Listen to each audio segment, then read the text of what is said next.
Fala um pouco Sim. para a gente aí, como é que foi a sua experiência de conversão? Então, eu nasci, né, num lar cristão, sempre muito ativa na obra, sempre ali todos os cultos, desde muito nova. Mas a minha conversão de verdade, e isso eu já tomava ceia, já era batizada com o Espírito Santo, mas a minha conversão foi aos 16 anos, quando eu não servi mais Jesus dos meus pais, Jesus que eu ouvia falar, Jesus que eu estava acostumada a falar, sabia das histórias, sabia de tudo, mas eu decidi escolher viver para Ele quando eu tinha 16 anos. Foi aí que Deus entrou realmente na minha vida. E foi a época, a primeira vez que eu ministrei a palavra, foi uma coisa surreal, foi muito lindo. E foi a partir daí que eu posso dizer assim, eu não vivo mais eu, mas é Cristo que vive em mim, a partir dos meus 16 anos. Foi quando eu aceitei como o único e suficiente Salvador da minha vida. Entendi. Mas assim, e essa experiência ali que você fala, né, que foi 16, 17 anos, como que ela se deu assim de fato, né? O marco, o dia, o que você ouviu? A gente sempre lembra da nossa experiência de conversão naquele fatídico Sim. dia que o Senhor falou conosco poderosamente. Compartilha com a gente aí. Então, eu passei por uma situação bem difícil, que é, né, a fase da adolescência, que é uma fase, eu acho que todo mundo passa. Tem uns que são mais tranquilos, tem uns que são, né, mais agitados. E como eu sempre tive uma personalidade forte, né, em questão assim de ter o meu, os meus pensamentos, os meus fundamentos, então eu passei por uma época bem rebelde quando eu tinha 16 anos. E foi nessa época que eu conheci de verdade Jesus, porque eu achava que eu eu nunca fui de desobedecer meus pais, nunca fui de responder os meus pais.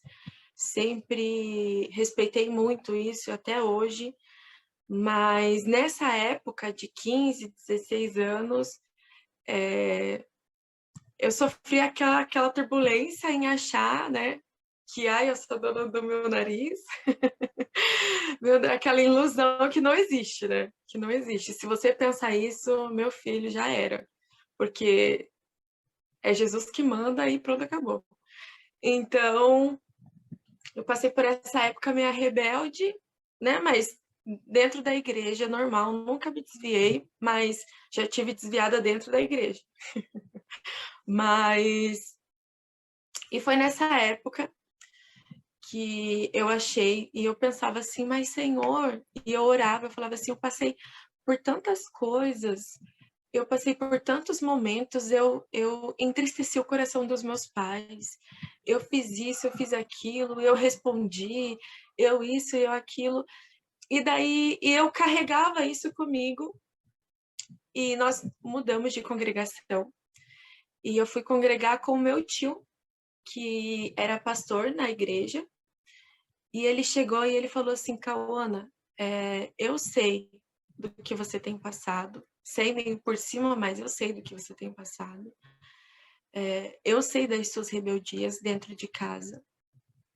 E só que todo mundo estranhou, porque eu sempre fui muito tranquila e muito calma. Mas eu tive essa confusão, né, da adolescência, enfim.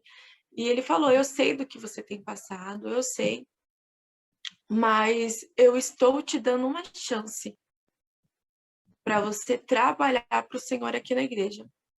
E eu vou te colocar para você liderar as crianças, eu vou fazer isso, eu vou fazer aquilo. E aquilo foi alegrando o meu coração, enfim. Aí passou acho que uma semana e meia, teve o trabalho dos jovens.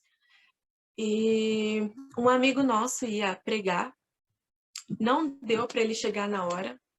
Ele chegou no final do culto e meu tio morava no fundo da igreja. E terminamos, o culto terminou e esse pregador chegou, que é um grande amigo nosso, nós conhecemos ele há muitos anos, E daí ele falou assim, não, vamos chegar, já que você não chegou para pregar, vamos tomar um café e tal. E a gente sentou na mesa e começamos a conversar, e ele sempre muito usado por Deus. E daí a gente tomando café, conversando, e do nada ele parou e ficou assim com o olho fechado na mesa, e a gente já, tá acontecendo alguma coisa. E ele se levantou, e o meu tio estava sentado na frente dele, assim, ele se levantou e Deus usou ele para falar com o meu tio. E assim, foi uma glória, né, e tal. Já tinha terminado o culto, os irmãos já tinham ido embora, só ficou o pessoal da família e esse nosso amigo. E daí Deus usou ele grandemente para falar com o meu tio. E nisso o meu tio levantou da cadeira e saiu, foi enxugar o rosto, né, que ele tinha chorado. E eu sentei nessa cadeira onde meu tio estava. E nisso que eu sentei, ele levantou de novo, esse nosso amigo. E ele foi até mim, ele colocou a mão no meu ombro e falou assim: o teu passado, eu não lembro mais. O que você fez, eu não lembro mais. A partir de hoje, você é minha missionária. A partir de hoje, é uma nova história. E eu falo e chega a me arrepiar, porque isso marcou tanto que a partir daquele dia, eu nunca mais fui a mesma. A partir daquele dia, eu falei assim, uau, Cristo realmente me ama, eu realmente quero viver isso. E eu peguei para mim aquelas palavras e ele falou. Ele ficou assim uns 10 minutos só falando. E falando coisa que eu tinha falado, que eu tinha pensado, que meus pais tinham falado. E foi uma época bem assim turbulenta, só que graças a Deus foi muito passageiro. Foi questão de 5 meses, assim, mas eu acredito que foi necessário eu passar por essa turbulência, porque eu criei alicerce em saber que realmente meus pais queriam o meu bem, e acima de tudo, Cristo queria que eu vivesse as promessas que ele tem para mim. Então, a partir daquele dia, foi o dia que eu falei assim, eu quero viver para Cristo.